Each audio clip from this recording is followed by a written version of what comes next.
Right, this time I'm going to create an organism class, and to do that I'm going to start a new cell. Here's my environment class I created in the last video. I'm going to define organism class, and again, same way, class organism, now open bracket, close bracket, colon, enter. Let's use this def init double underscore self. Again, I'm going to the only parameter it's going to take, actually going to take two. It's going to take any environment object we've created. I'm going to call that env. And also I'm going to use this parent equals none. Now I'm using that parameter there, and initially it's none because in future I might want to create an organism class object, and I might want for it to inherit some parameters from its parents. Okay, so I can put the parent object in here. Okay, colon, enter.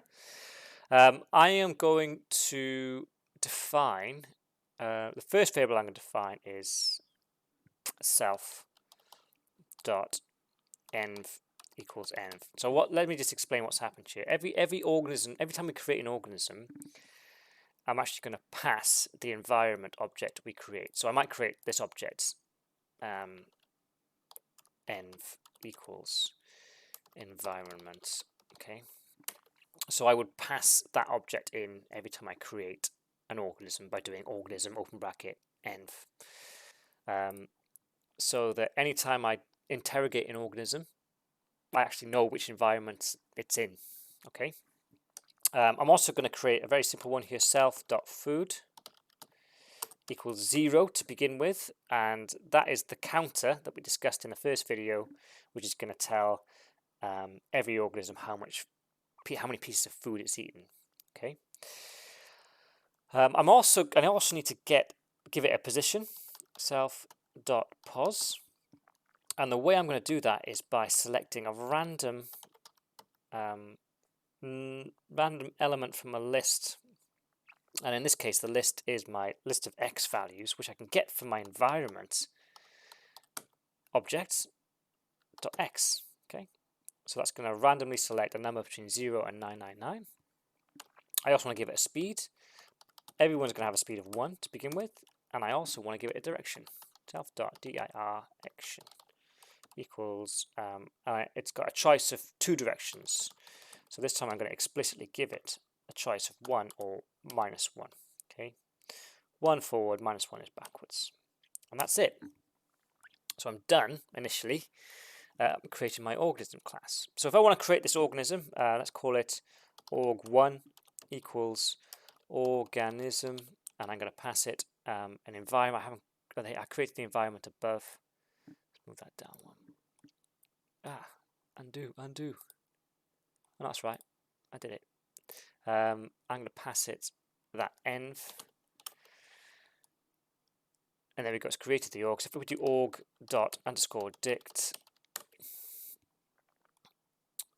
doesn't like it. Oh, org1, sorry. There we go. So I've created an organism. It hasn't eaten any food. Its position, by chance, is it by chance? It's taken position number 1 and a direction of -1. Let's just do a bit of a sanity check here. Let's create that organism again and make sure. Oh, see, pos equals 1. So something. Oh yeah, this was meant to be speed.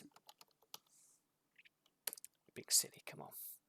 So if I do that and that again, yeah, its random position is 371. Just to prove that I can create more than one organism, org2 equals organism. I'm going to use that organism class, use the same environment, and I'm going to print org2.dict again. And this time I've got they both got the same direction, but they're at different positions. Okay. So if I wanted to create an environment with maybe 10 organisms in, okay, let's think about how I would do that. Let's create a variable called population equals, now I'm going to do something a bit shifty here. I'm going to do what's called a list comprehension in Python. but this is a really easy way to do the same thing over and over again. So for X, I'm going to create organism env for X in range 0 to 10.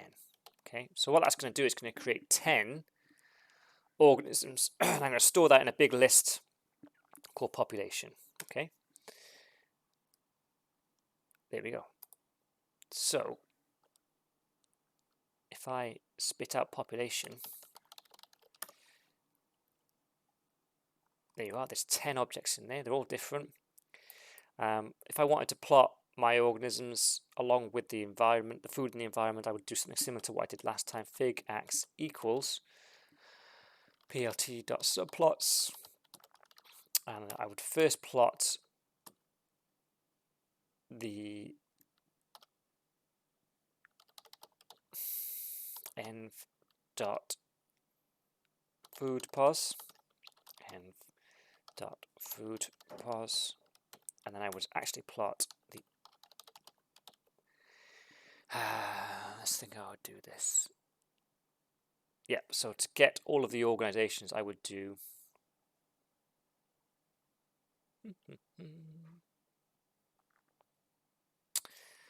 I'm actually going to create a variable called org positions equals, and that's going to be x dot pos for x in population. So basically that's going to loop through my population list and get the position of every organism. Okay, so all I'll do then is org positions comma org positions. I want that to be red and I want this one to be blue. Let's plot those. There we go. So I've got 10 organisms and 10 pieces of food in my environment. Sorry about the list comprehensions here. That is basically a very, very shorthand way of doing a for loop.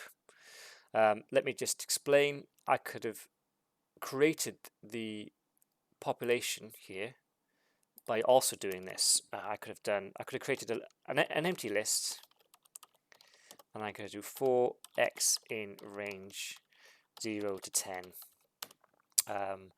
population dot append organism env. So what that would have done, and of course this is 5 lines, this is only one, is it's going to loop over the range 0 to 9.